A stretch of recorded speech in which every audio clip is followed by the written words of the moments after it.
when you react to someone or something, and you turn on that fight or flight nervous system, there's an imbalance that's taking place in your brain and body because the chemicals of stress arouse us because there's danger out there, or there's some threat, or we can't control or predict something, or that we have a perception that things can get worse.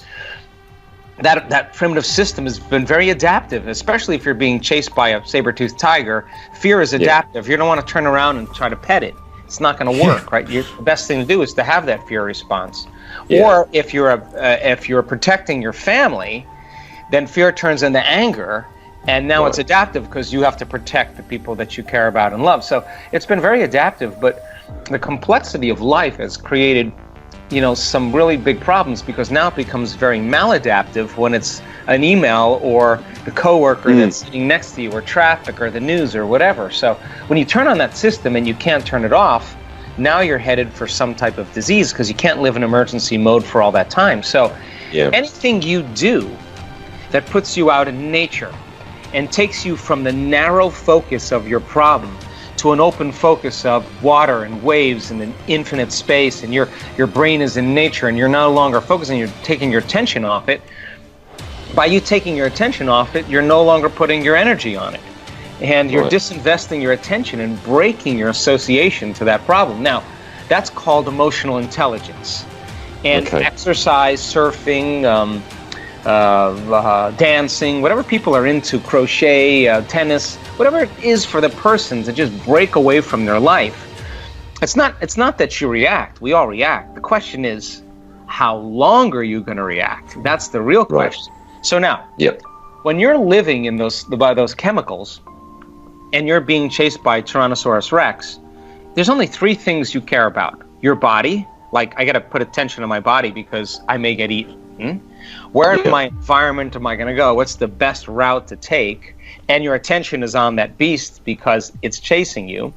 And time, like, you're preoccupied with time. I only got a short amount of time to do this. So 70% of the time, people live in aroused states because of the hormones of stress. So they believe they're their body because that's where all their attention is. They believe that their identity is connected to people and objects and things and places because that's what makes up our environment.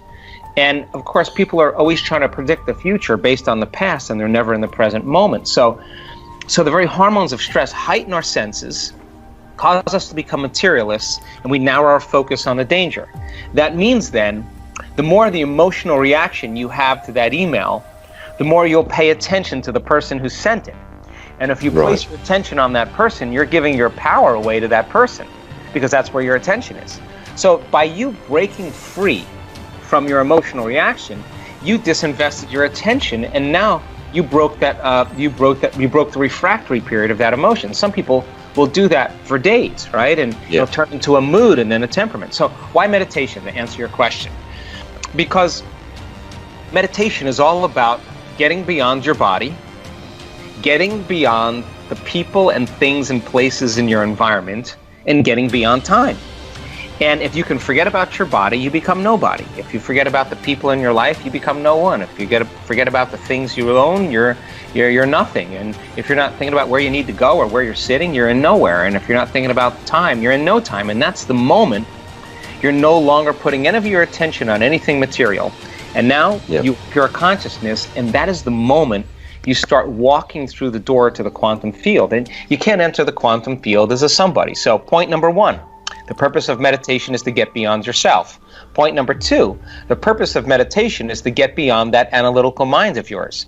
And what separates the conscious mind from the subconscious mind is the analytical mind.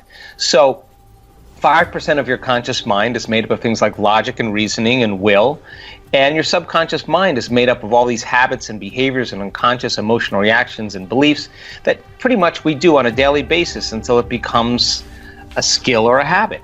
So then you can't change those subconscious states with your conscious mind. So it turns out if you can teach someone how to slow their brainwaves down from that aroused beta state into alpha, and begin to slow the brainwaves down into theta, now they're in the operating system where they can begin to make those changes in the subconscious. So then we teach people how to regulate their states, and it isn't actually hard. All it requires is you to just follow some certain instructions, just like you would learn how to surf.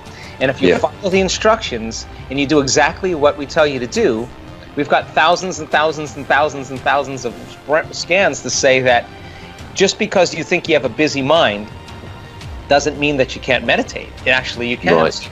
So then, as you practice this and you find that you're heading towards your email, or you're heading towards what you did yesterday, or you're thinking about what's going to happen tomorrow, and you become conscious and you back up and you stop and you return back to the present moment, you're carving a path neurologically between your conscious mind and your subconscious mind. And if you get good at it, you change your brain waves in 4 seconds or 5 seconds or 9 seconds like everybody else. We've measured it. So if I can do it, you can do it, because I have a pretty busy analytical mind. So that's number 2.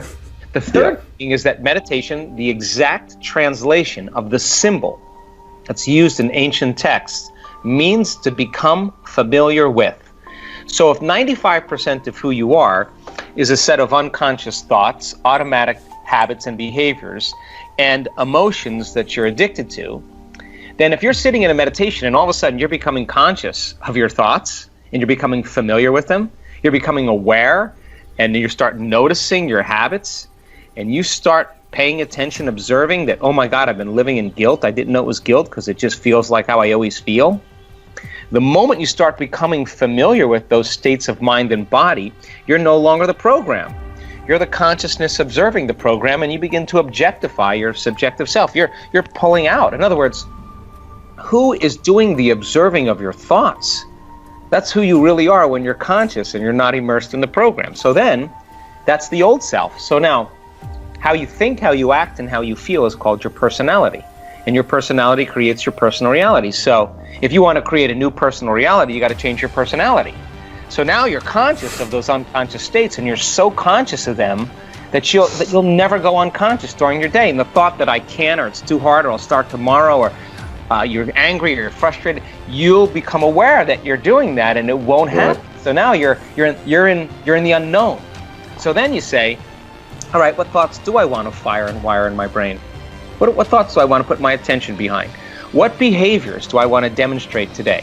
And the act of closing your eyes and rehearsing your behaviors, if you're truly in the present moment, your brain does not know the difference between what's happening in your outer world and what's happening in your inner world. The thought becomes the experience. Now, the moment that happens, you're installing the neurological hardware in your brain. And if you keep repeating it, the hardware will become a software program. And who knows? You may start acting like a happy person. Well, that's because you installed the circuits. Nothing magical there. You may start thinking in more unlimited ways. Well, why? Because you installed those circuits. And then here's the tough part. Can you teach your body emotionally what that future will feel like before it happens? That means you can't wait for your wealth to feel abundance. You can't wait for your healing to feel wholeness. You can't wait for your new relationship to feel love. That's the old model of reality, of waiting for something outside of us to take away the emptiness inside of us. But the quantum model of reality is actually doing the opposite. The moment you start feeling whole, your healing begins. The moment you're in love with yourself and in love with life, you create equals. The moment you start generating worthiness and abundance, your wealth starts to appear. Now you're causing an effect. So then, if you keep doing that, firing and wiring and trading guilt for abundance or wholeness, it'll begin to become familiar to you, and it'll start getting easier and easier and easier, and that will become the new habit. Then all of a sudden you start having these synchronicities, these coincidences, these crazy things start appearing in your life out of nowhere, because you're no longer the same person. Your personal reality is connected to a new personality, and when you see those feedback mechanisms, you start seeing those things happen. You start believing that you're more of a creator of your life, and now you do it with more passion and more conviction.